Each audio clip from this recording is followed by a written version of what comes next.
Kalamantan by Lisa Bate. They followed Tanabe through the rainforest for 8 days before they glimpsed the first mountain. The flesh on their feet remained raw, and their faces were striped with earth and perspiration. They carried as much as they could manage, their belongings trailing behind them like the tail of a runaway kite. After the 3rd day, the echo of foreign voices gave way to the song of the citadel. In the newfound quiet, the children vocalized their losses without restraint.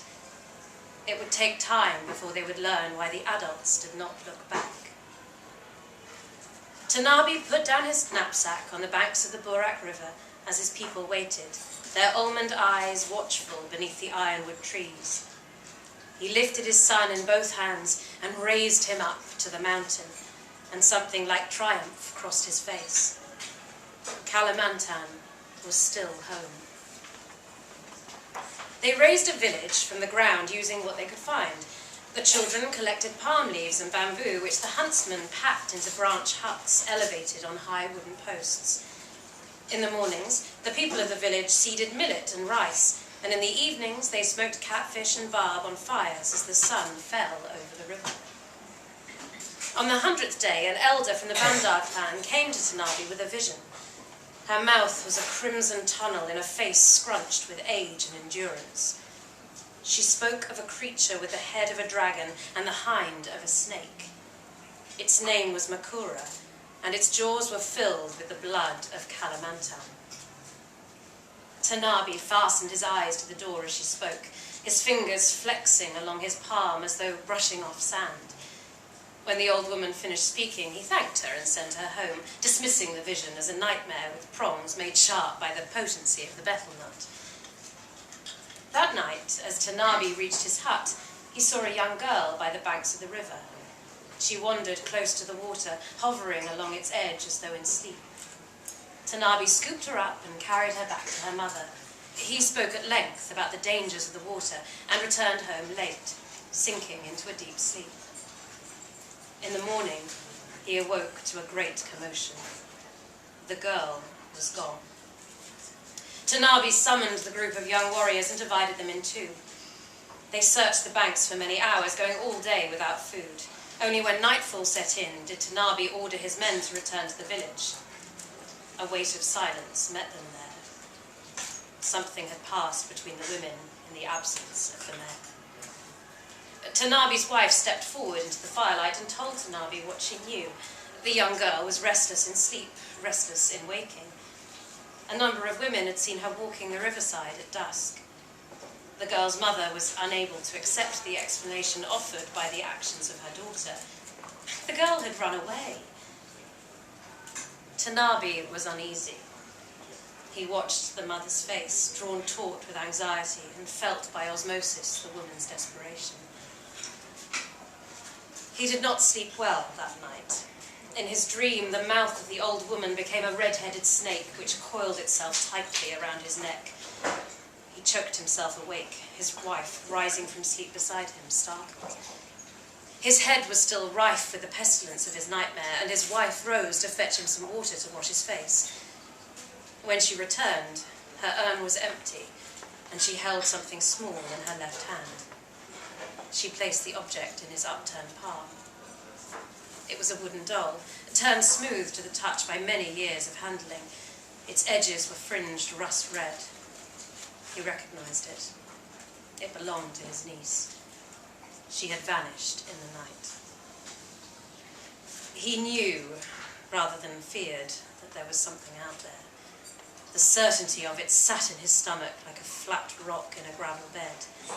He convened the elders, sending the message that a hunter was preying on the children of the village. As he walked towards the bank of huts, towards the meeting point, he felt light-headed, like he was a shadow walking behind himself. From the corner of his eye, he saw the villagers huddled in 3s and 4s, staring fearfully at the river. Children sat shackled to the ankles of their parents by invisible tethers, as though their mothers worried that a lack of caution would invite the monster to pick their child over the others. When Tanabe arrived, the council of elders sat solemnly. Some nodded, some banged their walking sticks to acknowledge his presence. He told them everything. The girl by the river, the search, his niece. 2 disappearances in 2 days. The children unsafe, the villagers worried. Through his words, the creature responsible grew into a beast of myth and legend, as permanent and mighty as the river itself. It was Maratus, the head of the council, who reminded him that, though the river had taken many lives before, Tanabe would not speak of it in this way. The river was just a river, it did not know how to be anything else. The council decided that the village must lay a trap for the creature. Many ideas were suggested: a wooden cage, a wall of spears, an adult put out to tempt it whilst all the children were stowed away. The old woman from the Bandar clan stood. Throughout the meeting, her eyes had not left Tanabe's face. "It must be a child," she said, "and it must be your own." There was a globule of silence which dispersed around them. Tanabe put the question to the council, and one by one, they slowly raised their hands. His subsequent nod was more of a shrug of the head. When he walked back to his wife, his feet felt cloven, like muddy hooves. That afternoon, he sat down beside his eldest son and explained the plan. The boy had Tanabe's jaw, and he set it as he listened, steeling his mouth in a single expression of determination. He would do it, of course he would do it. His cousin was among its victims. His father was their leader. It was his duty. In the pauses, he forced himself to push his lips together so they would not tremble. When darkness fell, the boy sat on the banks of the Burak River. He thought of how his mother, unable to look him in the face, had combed his hair with 100 strokes. When the creature came, he heard it rather than saw it. The chirps and vibrations of the insect chorus gave way to the movement of the water. At first, a careless sloshing. He sat with his back to the rising shadow, his legs crossed and his head upright.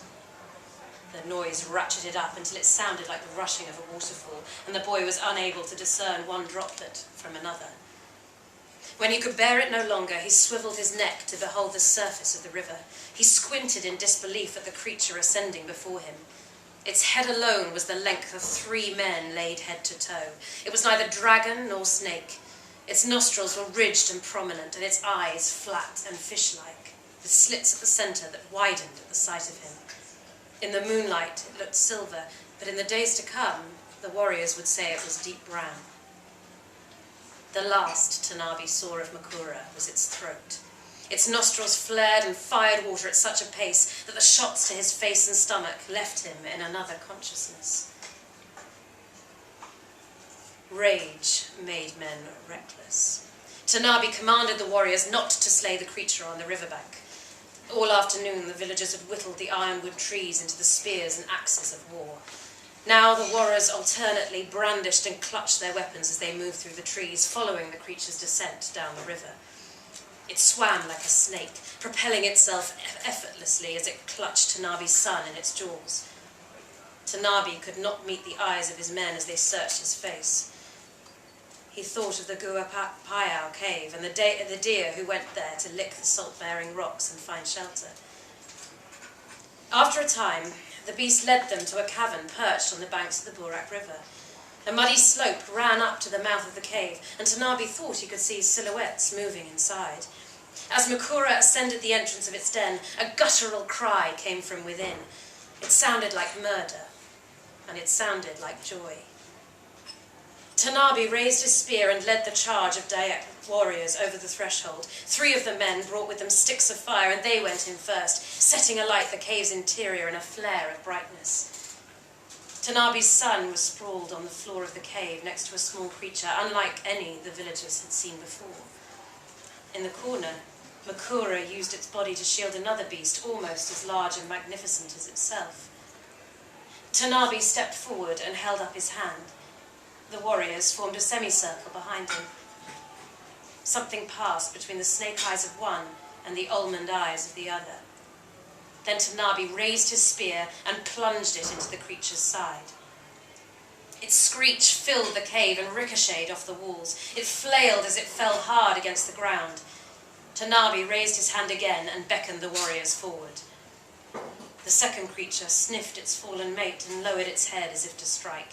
The warriors raised their weapons and ran forward, thrusting and hollering as they brought the creature down.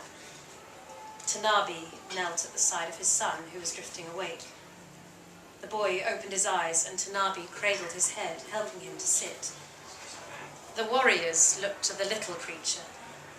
In the firelight, its soft yellow belly trembled as it cowered against the wall. Its scales were a kaleidoscope of colours, like the skin of a rainbow.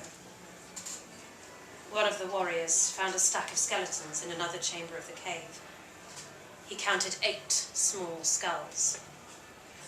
The warriors called for no mercy. This dragon child would one day grow into Makura. The village would not be safe until it was dead. Tanabe's son rose to his knees and crawled over beside the dragon. Its neck was the width of a coconut palm, and he put his arms around it, refusing to move despite entreaty. He said that both sides had made sacrifices, and that Dyax did not take the life of the guiltless in war. He said that this night was a promise, and neither would now harm the other for as long as each survived. The cave fell quiet, all eyes turning to Tanabe. As leader, he decreed that his son spoke the truth. The ancient tradition of headhunting would be upheld as a token of this agreement. As his son sat with the little dragon, the carcasses of the great creatures were dragged outside and their heads removed and tethered. The rest of the bodies they gave to the river. 8 warriors were selected to carry the bones of the victims back to the village, and 10 more to haul the dragon's heads. With a gentle squeeze, Tanabe's son took his father's hand and left the cave. Dawn was coming, and the water on the Burak River was tinged pink in the early light. The warriors, their faces striped with earth and perspiration, started down the river, the heads of the 2 Makura trailing behind them. Tanabe paused and raised his son up to the mountain. Kalamantan was still home.